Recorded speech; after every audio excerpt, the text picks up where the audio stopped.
Querido amigo, hoje vamos iniciar os nossos estudos no último capítulo dessa segunda carta de Paulo aos Tessalonicenses. Vamos estudar 2 Tessalonicenses 3, 1 a 5. Quando nós lemos esses versos, fica claro que o seu tema é a oração. E quando pensamos em oração, nos lembramos de um personagem marcante no Antigo Testamento, o profeta Elias. Isso mesmo. Ele foi chamado muitas vezes do profeta da oração. Eu queria ler com você um texto em que o profeta Elias é mencionado. 1 Reis, capítulo 18, 41 e 45. Nós lemos o seguinte. Então disse Elias a Acabe, sobe, come e bebe, porque já se ouve o ruído de abundante chuva. Subiu Acabe a comer e a beber. Elias, porém, subiu ao cimo do Carmelo e, encurvado para a terra, meteu o rosto entre os joelhos e disse ao seu moço, sobe e olha para o lado do mar. Ele subiu, olhou e disse, não há nada. Então lhe disse Elias, volta, e assim por 7 vezes. À 7ª vez, ele disse, eis que se levanta do mar uma nuvem pequena como a palma da mão de um homem. Então disse Elias, sobe e dize a Acabe, aparelha o teu carro e desce, para que a chuva não te detenha. Dentro em pouco, os céus se enegreceram com nuvens e vento, e caiu uma grande chuva. Acabe subiu ao carro e foi para Jezreel. Querido amigo, Tiago disse que Elias era um homem igual a nós, orou para que não chovesse e não choveu, e depois orou para que chovesse e choveu. Lembre-se de Tiago 5, 17 e 18. Ora, a partir desse texto e usando outras referências bíblicas, aproveitando esse pedido de oração que Paulo fez aos Tessalonicenses e também orou em favor deles, que constatações podemos fazer sobre essa importante área da vida cristã, isso é, a prática da oração?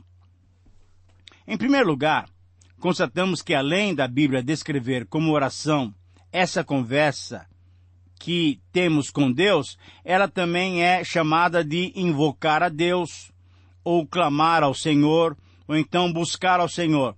Toda vez que você lê uma dessas expressões, invocar a Deus, clamar ao Senhor, buscar ao Senhor, a Bíblia está se referindo à oração. Em segundo lugar, aprendemos que a determinação de orar é descrita como imperativo, é uma ordem. Orai sem cessar. Buscai o Senhor e o seu poder.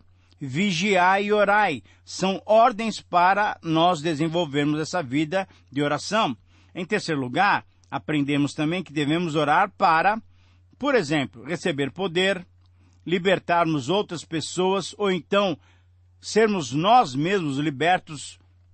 E terceiro, nós também oramos para que a obra do Senhor possa prosperar, para que o Evangelho possa alcançar outras pessoas. Em quarto lugar, aprendemos que para que a oração seja ouvida e respondida por Deus, devemos preencher certos requisitos. Quais são eles? Por exemplo, precisamos crer. Precisamos orar em nome de Jesus.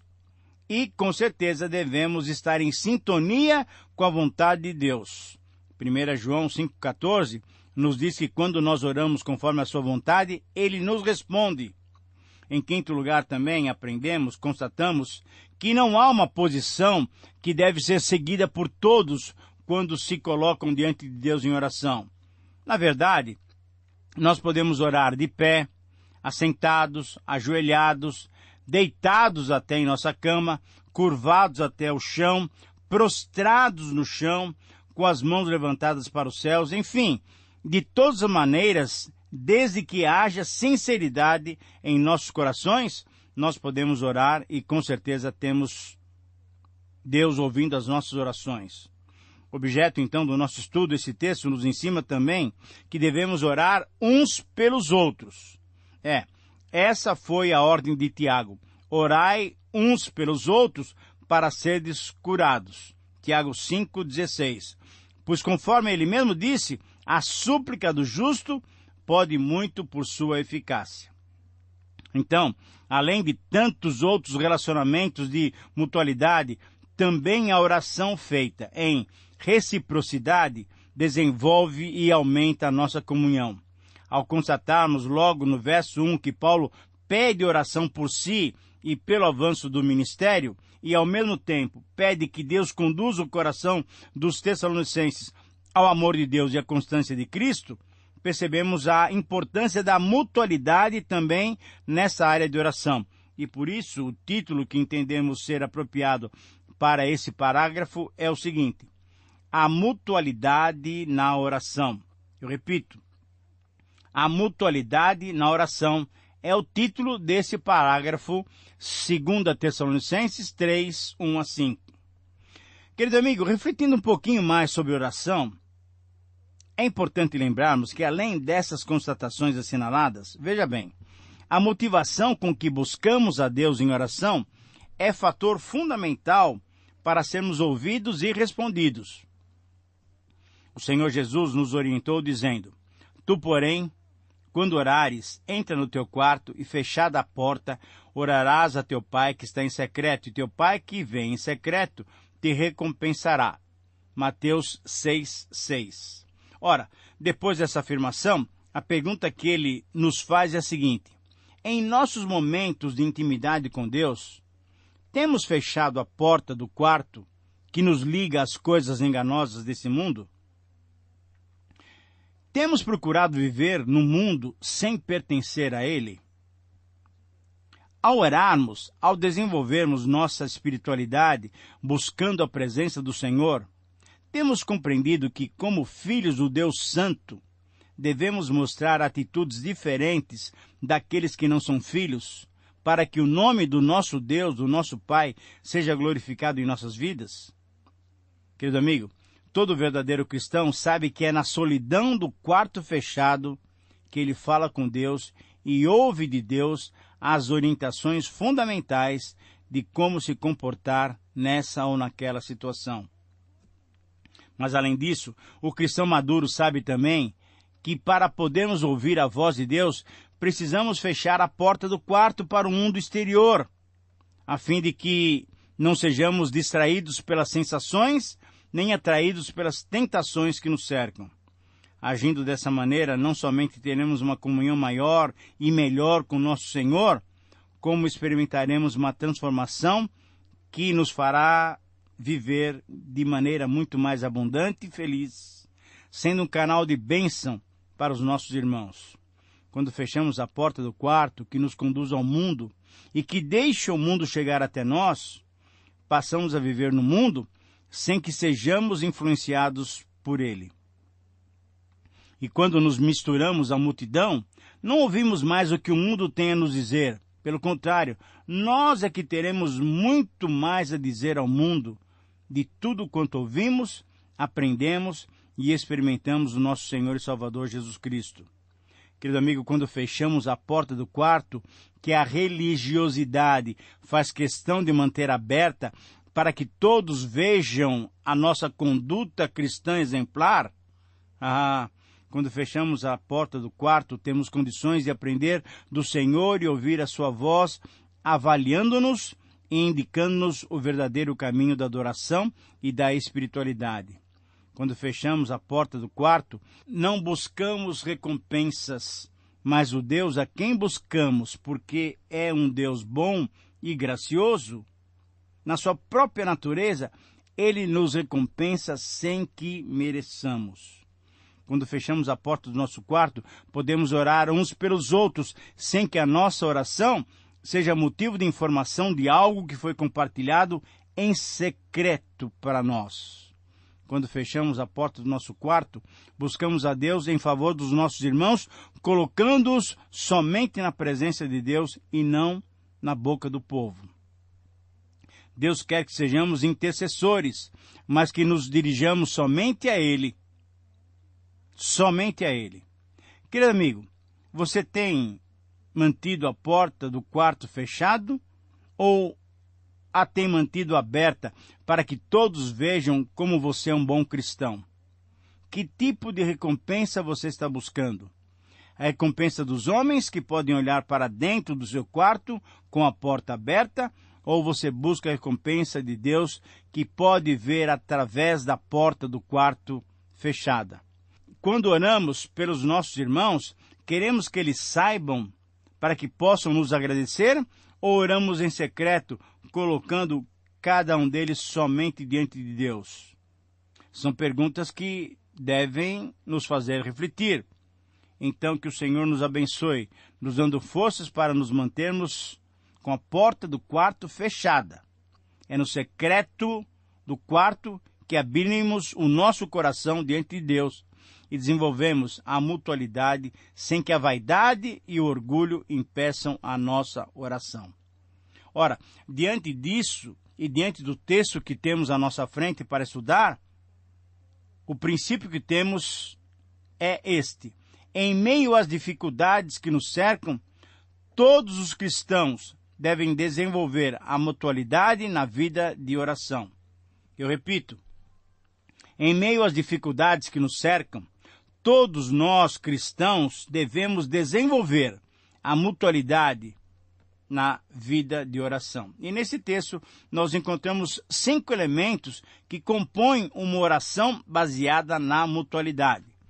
Por exemplo, no versículo 1 do capítulo 3, nós encontramos essas palavras: finalmente, irmãos, orem por nós, para que a mensagem do Senhor continue a se espalhar rapidamente e seja bem aceita como aconteceu entre vocês.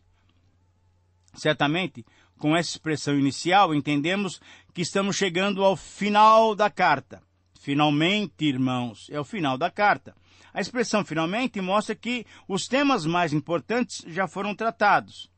E, de fato, já tinham sido tratados 2 importantíssimos temas: os sinais que antecederiam a segunda vinda de Cristo e o propósito da nossa eleição, que é a salvação. Mas esse pedido de Paulo faz-nos entender que nesse último capítulo temos outros temas importantes também. Paulo pede oração para que a palavra de Deus, o Evangelho de Cristo, continue sendo proclamado com poder, alcançando as mais diferentes pessoas nos mais diferentes lugares. Devemos notar que na maioria das suas cartas, Paulo menciona que está orando por aquela igreja destinatária. E é muito interessante e desafiador também que, entendendo o valor da oração, ele convida os seus irmãos a orarem em favor do seu ministério. Como ele pediu aos romanos, aos efésios, aos filipenses, ele também agora pede oração para os tessalonicenses, por ele e pela pregação do Evangelho. Porém, sobretudo, Paulo pede para que a oração seja feita em favor daqueles que vão ouvir a mensagem da salvação. O pedido é para que o Evangelho seja bem aceito, seja glorificado, isso é, seja bem recebido por aqueles que o ouvirem, como aconteceu também em Tessalônica. Provavelmente esse pedido foi feito com base em sérias dificuldades que ele estava enfrentando em Corinto, o local de escrita dessa carta. Eram dificuldades tão grandes que o Senhor Jesus teve que se manifestar a ele, encorajando-o, conforme Lucas nos relata lá em capítulo 18, versículos 9 e 10 do livro de Atos. A pergunta que eu faço a você é se você tem compartilhado seus pedidos de oração com seus irmãos. Você tem pedido para que eles orem por você, pelo seu testemunho e pela conversão de pessoas? Você tem orado a favor da salvação dos perdidos? Avalie a sua própria vida e responda diante de Deus. Em segundo lugar, com base na mutualidade, oramos para nos livrarmos dos inimigos do Evangelho. Veja o versículo 2. Sempre que a mensagem do Evangelho é exposta com seriedade e franqueza, porque ela revela a pecaminosidade humana, ela vai encontrar opositores. Essa tenha sido a experiência de Paulo em Filipos, em Tessalônica e na Bereia. Nessas cidades, ele tem enfrentado oposição, perseguição, prisão e ameaças de morte. Naquele momento da proclamação e da expansão do Evangelho, as perseguições vinham em maior parte dos judeus, conforme nos relata Lucas no capítulo 18 de Atos. Paulo não estava preocupado com a sua segurança pessoal, pois, como diria aos Efésios, em nada considero a vida preciosa para mim mesmo, contanto que complete a minha carreira e o ministério que recebi do Senhor Jesus para testemunhar o Evangelho da graça de Deus. Querido amigo, veja bem, o que movia Paulo a pedir oração para os Tessalonicenses não era a sua própria vida, a sua segurança pessoal, era o seu dever de proclamar o Evangelho para todos. Devemos destacar também a última frase desse verso, pois nela nós encontramos a afirmação de que a fé não é de todos, significando que esses que se opõem ao Evangelho são aqueles que não receberam a fé como dom que Deus nos dá. E por isso, as verdades cristãs nada significam para esses descrentes, para esses incrédulos. Em terceiro lugar, com base na mutualidade, oramos com confiança em Jesus, que nos protege. Veja o versículo 3. Mas o Senhor Jesus é fiel. Ele lhes dará forças e os livrará do maligno. Ora, diante da incredulidade e da oposição dos homens ao Evangelho, Paulo contrasta a fidelidade e o amor do Senhor. Sim, o Senhor aqui é Jesus, e Jesus é fiel e nos protege. Ao mesmo tempo que Paulo lembra da descrença dos homens, ele também se lembra da fidelidade do Senhor. Jesus, querido amigo, é confiável, é fidedigno. Ele mesmo, o próprio Paulo, experimentara essa fidelidade de Jesus, por exemplo, em Filipos, quando, através de um terremoto, ele foi liberto junto com Silas e ainda levou o carcereiro e a sua família à conversão. Ele deixou ali, implantada naquela cidade, uma comunidade, lá na casa de Lídia, uma igreja florescente. Embora estivesse passando por alguma dificuldade em Corinto, o que Paulo queria deixar para os Tessalonicenses era segurança. Ele queria deixar os Tessalonicenses seguros de que Jesus os protegeria em meio às tribulações, às aflições e às dificuldades que eles enfrentavam. Refletindo ainda sobre aquele tempo em que o filho da perdição, totalmente influenciado e dirigido por Satanás, o anticristo, nesse tempo ele será manifestado, Paulo então recorda e garante aos Tessalonicenses que o Senhor Jesus os protegerá e os fortalecerá diante das investidas do maligno. E essa é a confiança que eu e você podemos ter. Se estivermos vivos quando da vinda do Senhor Jesus, podemos saber que o Senhor Jesus nos protegerá. Você tem experimentado essa segurança já agora? Em quarto lugar, com base na mutualidade, oramos então para que a vida cristã seja sempre exemplar. Veja o versículo 4. E o Senhor faz com que confiemos em vocês. Temos a certeza de que estão fazendo e continuarão a fazer o que nós lhes recomendamos. Querido amigo, o desejo de Paulo era que os Tessalonicenses continuassem a viver e a desenvolver suas vidas cristãs de modo exemplar e modelar. Assim como era possível confiar no Senhor Jesus, parece-nos que Paulo está dizendo que ele e os seus companheiros, Silas e Timóteo, também confiavam nos Tessalonicenses. E, ao mesmo tempo em que afirmava essa confiança nesses novos irmãos, ele pedia que eles continuassem a desenvolver-se, praticando um cristianismo dinâmico e prático, como vinham fazendo até aquele momento. Querido amigo, a vida que você vive tem servido de modelo para outros, para aqueles que convivem com você? Qual é o modelo que eles têm visto em sua vida? Em quinto e último lugar, com base na mutualidade, oramos para que o amor cristão seja mantido. Versículo 5. Que o Senhor os faça compreender melhor o amor de Deus por vocês e a firmeza que Ele, Cristo, dá. Finalmente, Paulo demonstra onde ele alicerça sua fé. Embora tenha confiança nos Tessalonicenses, a sua fé, a sua crença está colocada e firmada em Deus e no Senhor Jesus Cristo. Por isso ele pede a Deus e a Jesus que conduza o amor dos Tessalonicenses. Paulo fez um paralelo interessante.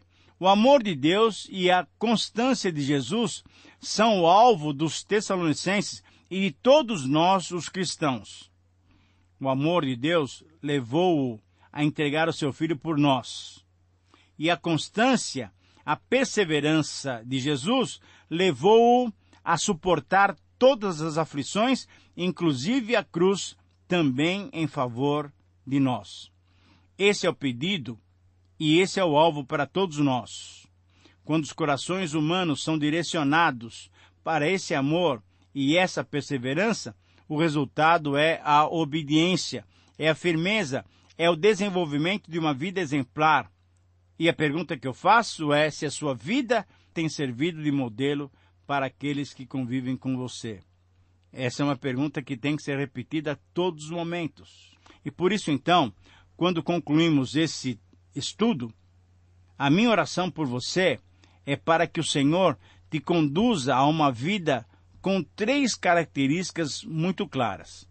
Que seja comprometida para com Ele, para glorificá-lo. Que seja desenvolvida em favor dos seus irmãos, para edificá-los. E que sirva de modelo para aqueles que ainda não reconhecem Jesus como seu Senhor e Salvador. Que o Senhor te abençoe, um grande abraço e até o próximo programa.